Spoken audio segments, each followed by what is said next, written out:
The moon hung low in the sky, casting a silver veil over the village of Umuma. The festival had ended, but Ada could not sleep. Her heart burned with the prince's fleeting smile, and she replayed the moment over and over in her mind.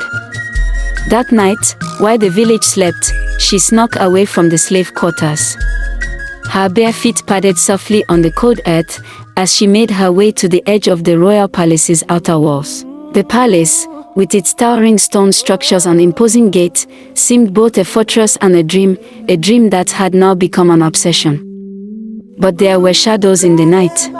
As Ada neared the palace walls, she saw a figure emerging from the dark, a woman, draped in the finest robes, her beauty radiant even in the pale light. It was Ijeoma, the daughter of the chief, and one of the prince's most favored contenders. Ijeoma's eyes glinted with cold disdain as she looked Ada up and down, as if seeing a lesser creature. You think the prince could ever look at you? Look at your hands, your clothes. You belong in the kitchen, not by his side, she sneered, her voice low but sharp, like a dagger.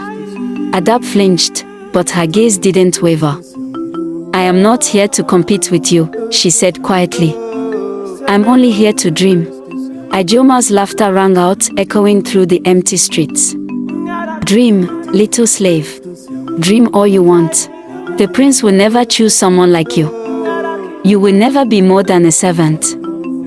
With that, Ijeoma turned on her heels, her long robe swishing around her as she disappeared into the night. But Ada stood frozen, the words echoing in her mind, clashing against the hope she dared to hold. The next day, the festival was still a fresh memory. The prince had not made his choice, but the whispers of his interest in Ada had begun to spread throughout the village like wildfire. It was impossible to ignore. A slave, no, she was being noticed by the prince. How could that be? But Ada couldn't afford to be distracted. She had to act quickly, before the competition became insurmountable. That evening, as the sun dipped low, she crept towards the back gardens of the palace. There, by the fountain, she saw him. Prince Ugochukwu. He wasn't surrounded by guards or noblewomen. He was alone, gazing into the rippling waters. Ada's heart thudded in her chest. Could she speak to him now? Was this a chance, or would it ruin everything? Your Highness, she said softly, stepping forward, her voice trembling yet firm. The prince looked up, surprised but not alarmed. He studied her for a moment, his sharp eyes tracing her simple clothes, her unadorned hair. Oda, he said, his voice warm, though cautious. What brings you here? She hesitated, unsure of how to begin. I wanted to thank you for the smile. For looking at me, even if it was only for a moment. I don't know why you did, but it gave me hope.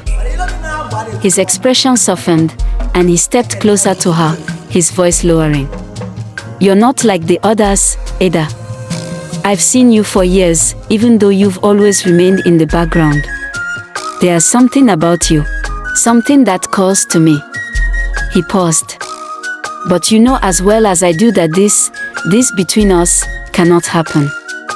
Ada's heart sank, but she forced herself to speak. I don't care about the rules. I don't care about rank. I care about you, Ugochukwu. If you feel even a fraction of what I feel, then we can change everything. We can be more than what others want us to be. His eyes darkened. The path you wish to take will cost us both, more than you know. The tension was palpable. They were so close, too close. Ada could feel the heat of his body, the intensity of his gaze. And yet, there was a barrier between them, an invisible wall that neither of them could break. The sound of footsteps in the distance broke their fragile moment. The prince stepped back, his expression shifting to one of guarded responsibility. Go, Ada. Before anyone sees us. Without a word, she turned and fled, her heart heavy but her resolve stronger than ever. Days passed in a blur of whispered rumors, nervous glances, and the constant pressure of competition. The noblewomen began to circle around Ada, their eyes full of malice, their words veiled threats. The jealousy of the other women grew, their cruel comments stinging like barbed wire. Yet, Ada remained resolute. But the prince's silence haunted her. He hadn't approached her again. In fact, he seemed to avoid her completely, as if afraid of the scandal that might erupt if they were seen together. And the weight of the kingdom's expectations pressed down on him like a suffocating fog. One evening, as Ada passed through the royal court on her way to fetch water, she overheard a conversation. It was the chief priestess, speaking to one of the prince's advisors. The prince cannot marry a slave, no matter how much he might desire it.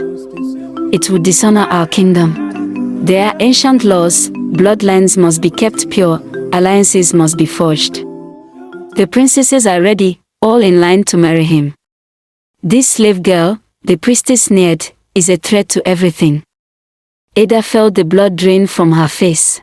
She stood frozen, hidden in the shadows, listening as the cruel words cut deep into her heart. The next morning, as Ada walked to the palace courtyard, she was stopped by a young servant girl. The girl's face was anxious, her hands trembling as she handed Ada a folded note. "It's from him," the servant whispered. "The prince. He wants to meet you." A surge of hope flooded Ada's chest. She couldn't believe it. She had thought the prince had abandoned her, that the weight of tradition had bound him away from her forever.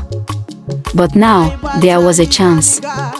A chance for freedom, for love, for a future that had once seemed impossible.